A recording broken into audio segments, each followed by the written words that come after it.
How to disable autospace on Android phone. Hello guys, in today's video I'm gonna show you how to disable autospace on Android phone. First, then open your keyboard and then just click these 3 points here, and here we'll find settings. Click on it and then just click typing. Here we'll find it. Now just scroll until you find here autospace.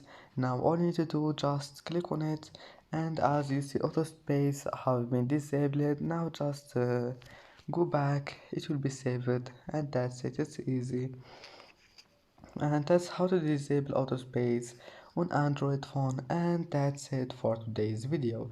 If you like this video, don't forget like and don't forget subscribe, and thank you for watching this video until the end, and see you in the next video.